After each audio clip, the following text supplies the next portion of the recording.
오늘 이 시간 함께 예배하는 여러분의 삶 가운데 하나님의 위로와 은혜가, 하나님의 역사심이 가득하기를 간절히 소원하고 축복합니다. 오늘은 이 고린도후서 12장 9절의 말씀을 통하여서 족한 은혜, 하나님이 내게 주신 은혜가 족하다라는 것을 깨닫고 또 고백할 수 있는 시간이 되기를 축복합니다. 오늘 말씀을 통하여 정말 내 삶의 모든 것이 하나님의 은혜임을 깨닫고 고백하고 선포할 수 있는 그런 축복의 시간이 되기를 원합니다. 지난주에 한 꼬맹이가 있었는데 그 꼬맹이가 함께 이렇게 기도를 하는데 그런 기도를 했어요. 뭐라고 기도했냐면 할머니, 이제 증조 할머니가 아프신데 증조 할머니가 병원에 계신데 아픈 것이 빨리 낫기를 원합니다. 치료해 주세요. 회복시켜 주세요. 라고 어린 마음에 정말 고사리와 같은 손을 모으고 기도를 했어요. 자, 그 기도가 어떻게 됐을까요? 네, 그 기도가 응답이 돼서 짠하고 그 병원에 계신 할머니가 회복되어서 걸어 나오고 막 이러면 얼마나 할렐루야입니까? 근데 아쉽게도 증조 할머니께서 이제는 돌아가시고 장례를 치르게 되었어요. 그리고 그 장례식장에서 그 꼬마 아이를 만나게 되었고, 그 꼬마 아이가 왜 기도했는데 하나님 기도에 응답하지 않으시고 할머니가 돌아가셨을까요? 라고 이야기를 했습니다. 근데 그 아이의 모습은 너무나도 순수한 질문이고 너무나 어떻게 보면 신앙으로서 당연한 그런 물음일 수 있습니다. 우리는 기도하면 하나님이 응답하신다 라는 그런 분명한 확신과 그런 또 메시지를 늘 설교 시간에도 듣지 않았습니까? 그러니까 또 우리 많은 분들이 믿음을 가지고 기도하는 거 아니겠어요? 근데 제가 그 아이의 모습을 보면서 저의 옛 어렸을 때의 기억 중에 하나가 떠올랐어요. 왜냐하면 저도 그 아이와 같은 질문을 던진 적이 있거든요. 제가 어려서 초등학교 5학년 때인가요? 더 어렸을 때 저희 아버지께서 오토바이 교통사고를 당하셔서 뇌수술을 하시고 오랜 시간 병으로 이렇게 정상적인 생활을 하지 못하셨습니다. 그러다 보니까 많이 어려움도 있었고 경제적으로 활동하던 사람이 이게 사업을 하고 막 이렇게 하던 사람이 활동적인 사람이 사고로 인하여서 모든 것이 다 무너지고 나니까 이제 그 다음 시간에는 모든 것이 술로 그 인생을 이렇게 살아가셨어요. 그러더니 술만 드시고 오시면 그날 밤은 거의 말할 수 없는 고통과 이런 시간들의 연속의 시간들이 있었습니다. 그러다가 그 아버지께서 이제는 어느 순간인가 갑자기 정신을 차리시고 교회를 가기 시작하셨고 신앙을 받아들이기 시작하셨어요. 그래서 제 어린 마음에는 이제 됐다 하고 하나님, 우리 아버지 이제 믿음 안에서 믿음의 집사도 되게 하시고 장로도 되게 하시고 막 이렇게 소망을 가지고 기도했는데 얼마 되지 않아서 아버지가 돌아가셨어요. 그러니까 한 2년간의 고통의 시간을 지내다가 이제 막 예수 믿고 좋아지셨는데, 그래서 이제 막 우리 안에 소망이 생기고 희망이 생겼는데 그동안에 한 2년 동안의 고통스러운 시간들이 다 이렇게 눈물을 닦아주시던 위로의 시간과 소망으로 바꿔주셨는데, 그래서 부푼 마음을 가지고 기도했는데 돌아가신 거예요. 그 어린 나이에 하나님 왜입니까? 하나님 왜요? 왜 지금입니까? 라고 하나님께 원망하며 기도했던, 그럼 왜 기도에 응답하지 않으세요? 왜 기도한 대로 하나님 응답하지 않아주세요? 라며 하나님께 의문과 질문을 던졌던 그런 시기가 있었습니다. 여러 가지 상황은 다르겠지만 그 어린아이의 기도와 저의 모습이 어떻게 보면 이렇게 맞닿아 있는 것 같아요. 근데 여러분은 어떻습니까? 여러분도 인생 여정들 가운데 여러분의 기도에 하나님이 때로는 알 수 없는 방법으로 응답하실 때가 있지는 않습니까? 때로는 침묵하실 때가 있지는 않습니까? 때로는 정반대로 우리의 인생을 이끌어갈 때가 있지는 않습니까? 우리가 그때마다 우리는 우리 안에 의문이 들 때가 있습니다. 하나님 정말 계신 거야? 하나님 정말 살아계시나? 하나님 왜 그러시지? 그래서 우리 안에 약간의 그런 뭐라고 그러죠? 내면의 갈등 같은, 내면의 나름대로의 씨름이 일어날 때가 있습니다. 이 씨름들을 우리는 오늘 그 해답을 어디서 찾아야 합니까? 오늘 바울의 고백입니다. 저는 그 모든 것의 해답은 이 안에 있다고 생각합니다. 오늘 바울이 뭐라고 고백하냐면, 바울이 하나님께 이제는 뭐예요? 기도했다는 거 아닙니까? 하나님, 내 안에 질병이 있습니다. 이것 좀 고쳐주세요.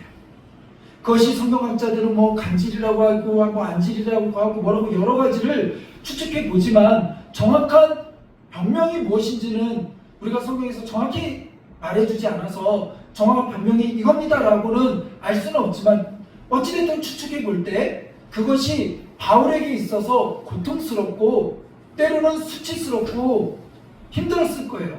왜냐하면 바울은 대단한 사역자였고 바울이 어딜 가서 복음을 전할 때 그 복음을 전하는 곳에는 기적의 역사들이 많이 일어났습니다. 병든 자들이 치유되어지고 회복되어지고 하나님의 역사들이 바울의 손길을 통하여 바울이 선포되지는 입술을 통하여서 놀라운 기적으로 보여지는 것들이 너무나 많았다라는 거죠. 그런 능력의 바울, 근데 정작 자기의 몸에는 연약함이 있어서 자기의 병을 고칠 수 없었던 거죠. 그래서 그거를 놓고 바울은 무려 3번이나 그것을 놓고 간절히 하나님께 기도했었습니다. 그러나 하나님께서 그 기도를 들으셨어요? 안 들으셨어요? 여러분 어떻게 생각하세요? 그 기도에 응답하셨을까요? 안 하셨을까요? 이제 여기서 우리가 믿음 안에서 하나님의 시각에서 잘 봐야 될 줄로 믿습니다. 바울은 병 낫기를 위해서 기도했어요. 근데 눈에 보여지는 상황에서는 병이 나았습니까? 안 나았습니까? 안 나았어요. 병이 안 나았어요. 그리고 하나님이 주신 응답은 무엇입니까? 내 은혜가 내게 족하다. 하나님의 응답은 내 은혜가 내게 족하다였어요. 바울은 왜 병 낫기를 간구했을까요? 바울은 병 낫는 것 그 자체가 목적이 아니었어요. 바울은 왜 그 질병을 위하여 기도했습니까? 바울이 사역을 하는데 복음을 전하는데 이 질병이 자꾸 방해가 되는 것 같으니까 자신의 생각에는 이 질병 때문에 때로는 복음을 전하는데 육체적으로나 환경적으로나 때로는 내가 다른 사람의 질병도 고치는데 내 질병도 못 고치는 그것 때문에 복음이 증거되는데 방해가 될까봐 바울은 그것이 낫기를 원했던 거예요. 그러니까 병 자체가 낫는 것 자체가 목적이 아니라 이 병 때문에 복음이 방해되는 것, 그것을 더 염려했던 거죠. 왜 그렇습니까? 바울은 자기의 명예, 돈, 자기의 모든 안위도 복음을 위하여 배설물로 여기고 포기하고 버렸던 인생이에요. 그럼 그가 단순히 병 하나 고침받는 것 그 자체가 목적인 인생은 아니에요. 그의 인생 가운데 하나님 이게 너무 방해가 되는 것 같습니다. 하나님 이게 나한테 너무 장애가 되는 것 같습니다. 그래서 그거를 낫기를 원했던 거예요. 근데 하나님은 뭐라고 이야기하십니까? 거기에 응답하시는데 내 은혜가 내게 족하다. 바울아, 너 이것 때문에 그나마 네가 교만해지지 아니하고 하나님을 끝까지 붙들며 연약하게 이 하나님을 의지하고 나아가며 역사를 이루어가고 있는 거야.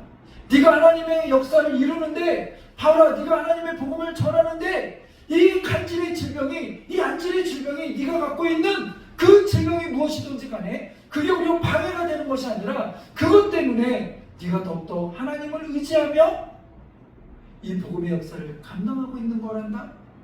그러게 더 이상 이게 네가 생각하는 것처럼 문제가 되지 않아. 내 은혜가 내게 족하다. 그러니 바울아, 깨달아라.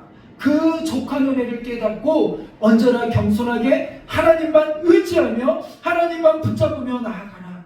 그러면서 이렇게 우리 9절의 말씀에 이렇게 말씀하십니다.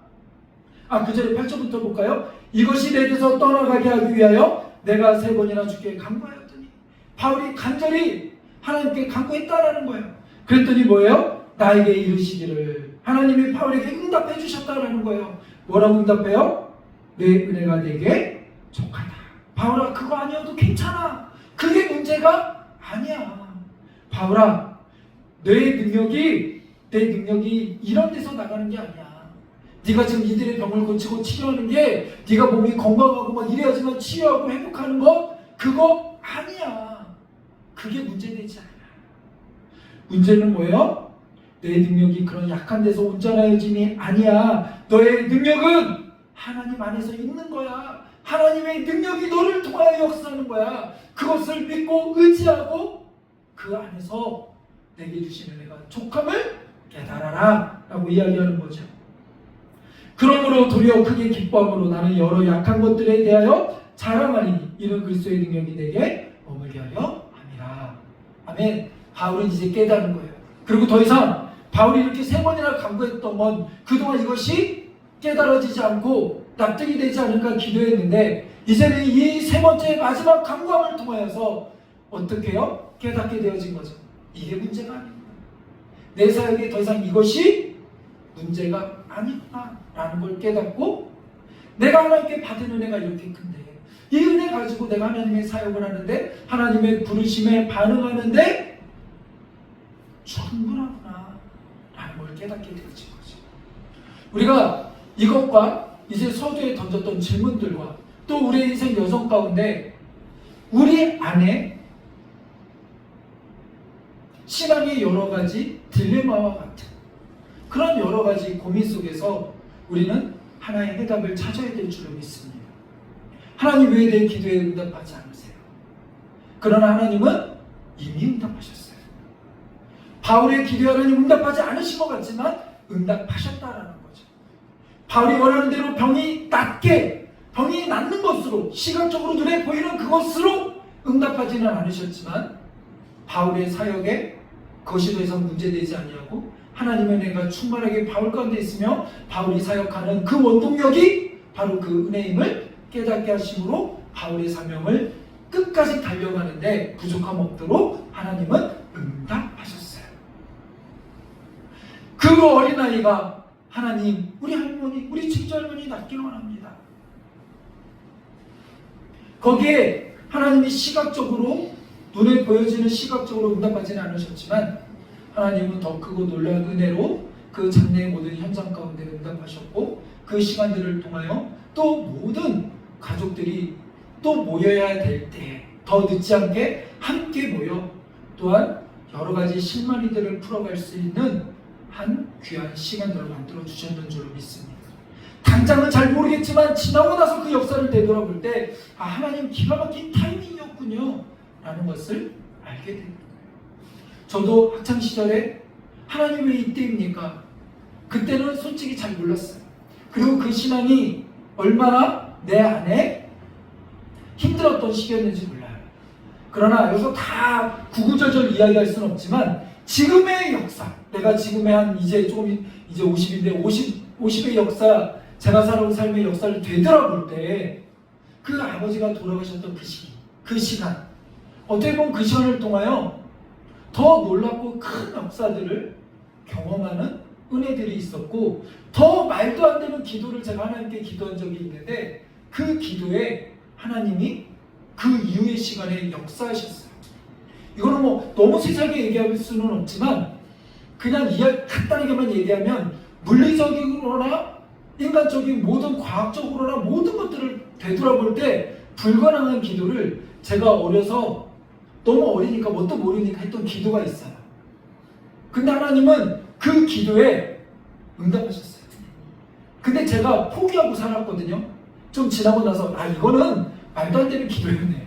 내가 어떻게 이런 기도를 했지? 바보 이러면서 스스로 포기했던 기도예요.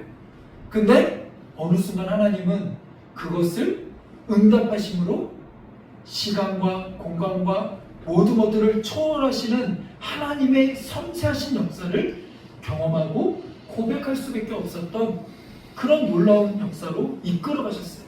근데 그런 역사를 이끌어 가시기 위한 하나님의 과정이 아버지의 장례였어요. 그러니까 그 당시에는 잘 몰랐지만 지나고 나니 알겠는 거예요. 그래서 우리가 고백해야 될 것이 무엇입니까? 하나님의 경륜이 말입니다. 하나님의 경륜. 우리는 우리의 시간에서만 하나님을 바라보고 하나님 응답해 주세요. 하나님 이렇게 해주세요. 그리고 내가 원하는 대로 응답되지 않으면 마치 하나님이 없는 것처럼 하나님께 삐져서 나아가지만 하나님은 늘 우리에게 더 좋은 모습으로 더 좋은 때에 더 좋은 모양으로 우리에게 응답하신다는 거죠. 그것을 우리는 꼭 기억하시길 바랍니다. 우리는 너무나도 어리석게도 어린아이와 같은 모습으로 하나님 나 일 주세요 라고 해서 하나님 일을 주지 않으면 하나님 나 미워하시나 봐 이렇게 생각해요. 하나님 없나 봐 이렇게 생각해요. 그러나 하나님은 그 일이 나에게 도움이 되지 않을 수도 있고 그것보다 더 좋은 길이 있다면 하나님은 어떻게 해요? 기다려봐. 내가 더 좋은 길로 너에게 지금 예비하고 있어. 근데 그것을 어떻게 해요? 우리는 인정해야 되는데 그 하나님의 큰 사랑의 은혜를 아멘으로 믿고 고백하고 기다려야 하는데 이것을 믿음으로 받아들이지 못하고 내 성질대로 내 성품대로 하나님을 불신하거나 원망할 때가 너무나 많다는 거예요.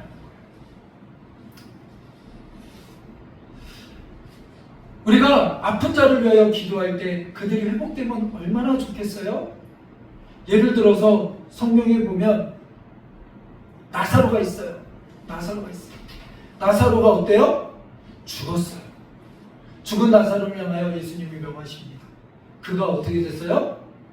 살아났어요. 기적과 같이 죽은 나사로가 살아났어요. 그와 같이 아픈 이들을 위하여 우리가 그들을 위하여 기도할 때 그들이 낫고 회복되면 얼마나 좋겠어요? 그런 기적들이 지금도 종종 일어나죠. 언제요? 필요할 때. 하나님 그 역사를 보여주고 드러내야 될 필요가 있을 때 드러나죠. 그러나 대부분은 이 인간의 역사의 흐름 속에서 때로는 그렇게 응답되지 아니하시고 그냥 돌아가실 때가 있어요. 근데 여러분 생각해 보세요. 나사로가 예수님이 살려주셨어요. 그럼 그 나사로가 지금 평생 지금까지 살고 있나요?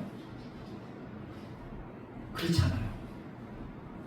나사로도 그 이후에 또 다른 여러 가지 인생사 속에 살고 있었기 때문에 여러 가지 질병이나 어려운 가운데 있었을 것이고 그 외에도 죽음의 문턱을 여러 번 넘나들었을 것이고 결국은 시간의 흐름 속에서 죽음을 때가 되면 맞이할 수밖에 없었던 거죠.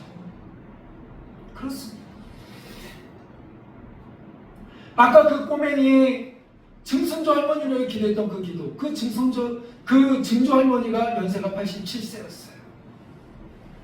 여러 가지 육체적인 연약함이 있었어요. 오히려 어떻게 보면 늘 인간적인 관계로서는 마음이 이별의 아픔이 있고 힘듦이 있지만 세상적으로 뭐라고 얘기해요? 위로하려고 만든 말이긴 하지만 호상이라고 이야기하지 않습니까? 그 자체가 어떤 면에서는 축복이고 은혜인 줄로 믿습니다. 그러게 우리는 생각해야 돼요. 무엇을? 왜 하나님 내가 원하는 대로 내가 말한 대로 기도에 응답하지 않으세요? 라가 아니라 하나님 나는 이것을 위하여 기도하는데요. 하나님 나는 이렇게 되길 원하는데요. 그러나 하나님의 뜻은 어디에 있습니까? 하나님의 부르심은 어디에 있습니까? 하나님의 계획하심은 어디에 있습니까? 하나님의 경륜은 어디에 있습니까? 하나님 이거를 통하여 하나님 이루시고자 하는 하나님의 역사는 무엇입니까? 하나님 무엇을 말씀하시고자 하십니까? 우리는 그것들을 강구하면서 우리 안에 오늘 바울과 같은 고백이 터져나야 돼요. 하나님 내가 병 낫기를 원하고 기도했지만 하나님 내가 병 낫는 것을 원하는 대로 하나님 병이 치료하는 것으로 내게 응답하지는 않으셨지만 내 은혜가 내게 족하다 바울아. 그거 아니어도 너가 사역하는데 아무런 지장이 없어. 하나님의 사랑이 지금 네 안에 가득하다. 내 은혜가 내게 족하다. 내가 너의 삶을 이렇게 붙들어주고 있다. 이것으로 인하여 내가 너에게 준 사명을 향하여 달려감에 있어. 부족함이 없다. 걱정하지 마라. 이렇게 말씀하시듯 우리의 인생 가운데서 그렇게 말씀하실 거예요. 그 믿음의 고백이 우리 안에 있기를 원합니다. 그것을 믿고 선포하는 우리들이 되기를 원합니다. 우리가 여기서 한 가지만 더 살펴볼 것은 그러면 꼭 이런 얘기를 합니다. 내 은혜가 내게 족하다. 봐라, 내가 너에게 이미 네 사역을 하는데 부족함이 없이 부어줬다. 걱정하지 마. 이렇게 얘기하면 그래요? 그럼 바울이 사역하는데 복음을 전하는데 부족함이 없대. 다 부어줬대. 그러니까 한 10억, 100억. 우리는 물질적으로 그래 이거 있으니까 이렇게 해주셔야지. 어려움이 없도록 하셔야지. 이제 바울과 함께 하니까 은혜가 족하다고 했으니까 바울 안에 삶에 어려움이 없겠네? 우리는 이렇게 쉽게 생각할 때가 있어요. 그러나 하나님의 사랑법은 무엇입니까? 내가 이제 예수 믿고 너 이제 내 자녀 됐으니까 이 세상의 모든 어려움은 내가 다 치워줄게 하고 어려움을 다 정리해 주시는 분이 아니라 그거를 이겨낼 수 있도록 그 어려움 가운데 속에서 하나님의 섭리와 손길을 보고 고백하고 인정하고 영광 돌리면서 그 모든 어려움 속에서 견디어 이겨낼 수 있도록 하나님을 의지하여 하나님과 함께 동행하며 하나님이 하신 일을 선포할 수 있도록 그런 믿음의 사람으로 하나님이 바꾸어 주시고 이끌어 주심을 믿습니다. 그러기에 여러분 꼭 생각하십시오. 내 은혜가 내게 족하다. 하나님 오늘 동일하게 우리 가운데도 하나님이 충만한 은혜로 부어주셨는 줄로 믿습니다. 여러분의 삶 가운데 하나님의 은혜를 충만하게 주셨는 줄로 믿습니다. 이거는 듣기 좋으라고 하는 말이 아니라 하나님의 약속의 말씀 아닙니까? 내가 사랑하는 자들을 하나님이 그냥 고아와 같이 버려두지 아니하시고 작은 시름에도 응답하시며 어디를 지나든지 간에 지켜주시겠다, 내가 너와 함께하겠다라고 한 하나님의 약속의 말씀 아닙니까? 그 하나님 우리와 함께 있다. 근데 하나님이 함께 하시는 방식은 그러니까 아무런 고통 염려 없이 하나님이 막 100억 1000억 이게 아니라 매 순간순간마다 하나님을 내가 연약하니까 나에게 다가오는 어려움들을 이길 내가 내 힘으로 이길 수 없으니까 그것들을 하나님만 의지하며 그것들을 이겨낼 수 있도록 누구와 함께요? 하나님과 함께 이겨낼 수 있도록 도와주시는 거죠. 그것이 하나님의 방식이에요. 그렇기 때문에 여러분 내 작은 소견으로 하나님 나 이거요 라고 해서 그게 응답이 되지 않는다고 해서 어린아이와 같은 신앙으로 투정 부리는 그 신앙에서 한 차원 더 업그레이드 되고 성장하고 성숙하는 여러분이 되기를 원합니다. 제가 당뇨가 있잖아요. 당뇨가 있는데 제가 오랜만에 이제 장례를 치르면서 어렸을 때 조카를 봤어요. 근데 그 조카가 저를 항상 이렇게 좋아하면서 이렇게 제가 커피를 좋아하니까 미스커피를 좋아하니까 미스커피를 이렇게 종종 타줬거든요. 고모부 이러면서 커피를 타주고 그러면서 이랬는데 저를 오래간만에 봤어요. 진짜 오래간만에 보니까 저를 보고 고모부 제가 타준 커피 좋아하셨죠? 제가 커피 타줄게요. 저를 좋아해서 이렇게 하는 거예요. 근데 저는 당뇨 때문에 그 커피를 먹으면 안 되거든요. 그러니까 조카는 저를 좋아하고 챙긴다고 고모부 커피요 이러지만 그거는 정말 그러니까 모르니까 그렇게 하지만 제 입장에서는 그거 정말 그래 먹고 싶었어요 저도. 근데 그거 먹으면 돼요 안 돼요? 안 돼요. 어린아이가 이빨이 다 썩었어요. 근데 나 사탕 좋아요. 사탕 주세요 한다고 그 아이를 위해 사탕을 주면 될까요 안 될까요? 안 돼요. 뭘 얘기하는 겁니까? 우리는 우리의 시각이 그렇게 협소하고 작다고요. 내가 그 사람을 위하여 사랑하는 방식으로 내 방식으로 내가 갖고 있는 관점과 입장에서만 경험에서만 사랑한다라고 이렇게 해야지 사랑하는 거지라고 생각하면 우리는 종종 착각할 때가 있어요. 그러니까 내가 원하는 방식대로 내가 기도했다고 하나님 이겁니다. 꼭 이대로 이루어 주셔야 됩니다라고 그거를 확정 지으면 그건 너무 어리석은 거예요. 우리 하나님은 우리보다 더 큰 하나님이고 더 좋으신 분이세요. 그분이 우리의 섬세하게 우리의 머리털까지 세시는 분이에요. 그분이 더 좋은 곳으로 더 좋은 모습으로 우리를 이끌어 가실 줄 믿습니다. 이때 필요한 게 뭐예요? 믿음이에요. 하나님 날 이렇게 사랑하셨지, 하나님 날 이렇게 구원해 주셨지, 그 구원의 은혜를 믿는 거예요. 그 믿음은 어디서부터 난다고요? 말씀을 들으면서요. 그래서 우리가 매일 말씀을 묵상하는 것은 어떻게 보면 신앙의 의무를 떠나서 우리의 신앙을 지키고 우리의 신앙을 붙잡는데 꼭 필요한 부분인 줄로 믿습니다. 그래서 여러분 말씀을 붙들고 말씀을 읽고 묵상하고 그 말씀을 따라 사는 우리들이 되기를 간절히 소원하고 축복합니다. 하나님은 우리에게 내 은혜가 족하다 이렇게 말씀하세요. 다시 한번 오늘 바울의 고백을 우리 다시 한번 읽어보면서 우리 말씀을 정리하려고 합니다. 나에게 이르기를 내 은혜가 내게 족하도다. 이는 내 능력이 약한 데서 온전하여짐이라 하신지라. 그러므로 도리어 크게 기뻐함으로 우리 안에 이 큰 기쁨이 있기를 원합니다. 나의 여러 약한 것들에 대하여, 내 약하고 부족함, 내가 기도했던 모든 기도 제목들에 대하여, 나의 약점들에 대하여 자랑하리니, 내 약점을 드러내고 자랑한다는 건지 더 이상 그것이 약점이라는 거예요? 아니라는 거예요? 아니라는 거죠. 이는 그리스도의 능력이 내게 머물게 하려 합니다. 아멘. 기도하겠습니다.